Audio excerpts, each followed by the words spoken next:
It's much better to go to market where you've got an NHS contract that's been delivered. Also, if you've had several underperformances and you're at risk of a breach notice, then that's going to raise many questions and make it more of an uphill task. Selling a practice to a group, what they more often want to see is they want to see all of the UDAs allocated, or certainly within a certain percentage margin.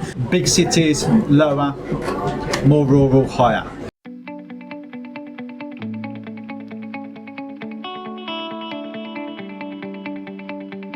Today we're going to be looking at how important UDAs are in today's marketplace. So today I'm joined by Anil, one of our valuers. I'm by Luke Arnold, who is our locum controller, who's going to look at it from both sides of the coin. So of course, as we get to sort of various different parts in the contract year, a lot of people focus on whether they're going to be able to deliver their NHS contract, and then do we make the argument as to whether they should deliver their NHS contract on the basis of how expensive it is going to be to deliver it. So there's lots of practices out there now who are struggling with recruitment, but actually you probably still can get a locum, is that fair? Yeah, you can get locums are available, and but it really depends on the location and the remuneration that's been offered. But they're out there.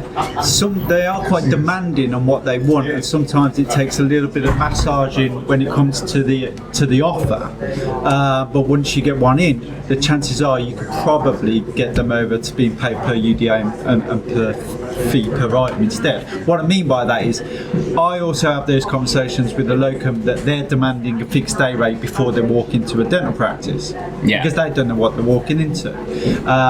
Now, getting the locum in the door, you may have to throw them a fixed day rate, and then once they're in, they can see that there's plenty of patients and there's plenty of work to be done, and the remuneration's there for them. Then have that conversation with them and flip them over. Because I mean, there's a bit of a perception that locums are in it for the easy ride. In that what you'll do is, if you get a locum, they'll turn up, they'll do the bare minimum, and then you're say 10 UDAs, completed at the end of the day and 400 quid down. Is that a reality, or is that just a bit of an old wives' tale? Well, I think the reality is there are fast dentists and there are slow dentists, but it doesn't mean that we need to pigeonhole everybody as a dentist is not going to get you many UDAs within the business, because plenty of locums out there will. You just need to sometimes just try it. And the reality, if it is a locum and they're not producing the UDAs, and you have that conversation and they've got the right type of patients, they're locum. You can just simply replace them. Yeah.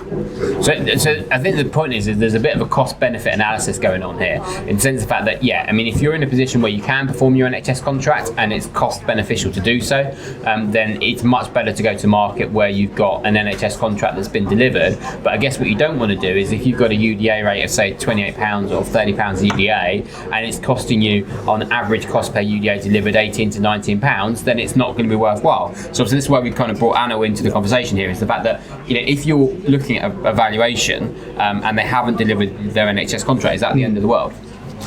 I think it very much depends on it. If it's a one-off, then maybe not as much, just because, of course, there's got to be a rationale behind it. And from a valuer's angle and a bank's angle, you can justify that and model it in a certain way if it's OO versus a group-led practice. But of course, if you've had several underperformances and you're at risk of a breach notice, then that's going to raise many questions and make it more of an uphill task in that scenario, because fundamentally it's about what's then going to happen to that contract, and by a reduction in the UDAs, how is that going to impact the EBITDA, your profit, and then consequently the valuation overall. But what about breach notices? So in terms of breach notices, if you've been issued more than one, then there's a risk attached to actually the contract being cancelled. And if that is the case, from a legal angle perspective and also from the bank side, that then poses a risk overall to the valuation and whether that sale can progress or not. So I suppose the one thing that I'm probably seeing is the fact that I think if you're selling a corporate practice, or sorry, if you're selling a practice to a group, what they more often want to see is they want to see all of the UDAs allocated, or certainly within a certain percentage margin. And if you're coming to market with a 30,000 UDA contract, and you've only got 20,000 UDAs allocated, then you've probably got a bit of an issue. And that's maybe where you're working with Luke, or indeed Tony in our recruitment team, can come in well, because actually sometimes it's better to have that locum in place and say, look, it is a locum, but actually, do you know what, they are working 4 days a week and they are delivering an average of, say, 95 to 100 UDAs a week, and that's better. But if you've got to a position where actually you're probably selling an owner-operator practice, and you've got 3,000 UDAs unallocated, and you've delivered it consistently for the last sort of 3 to 4 years, then actually you may be better off taking a view as to whether it is worthwhile and bringing in that locum, particularly if they're quite demanding in terms of what they're looking Damage for. limitation sometimes.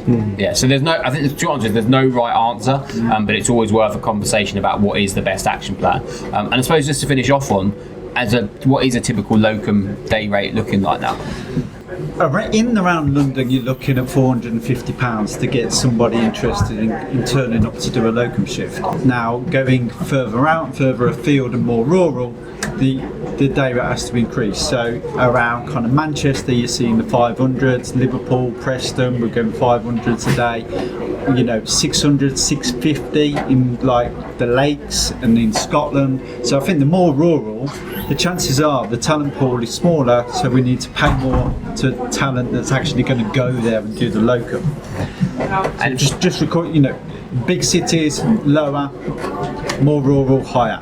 And final question for you, Anil, then. So if you've got the option of delivering 50 grand in private revenue or 50 grand in NHS contract, but if you deliver the private revenue, you might miss your NHS contract, what's the better outcome? I think with that, it largely depends on whether you've got the scope to deliver that additional.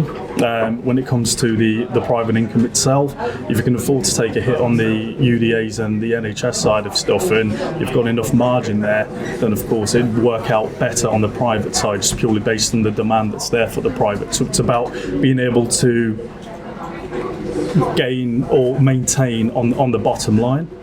Recently I was doing an live example for a client of mine, and they had a 7,500 UDA contract, and that was at 36 quid a UDA. They were looking to, and they had an associate performing at £12 a UDA for those, 8% against labs and materials, and we calculated backwards that actually if you were to do a private conversion to maintain the gross profit, they'd actually have to deliver 300k, which is an addition of 60k based on a 45% split to an associate and the higher lab and material costs at 10%. So it depends how profitable your NHS contract is. Pretty much. Cool. Brilliant. Thank you. Thank you.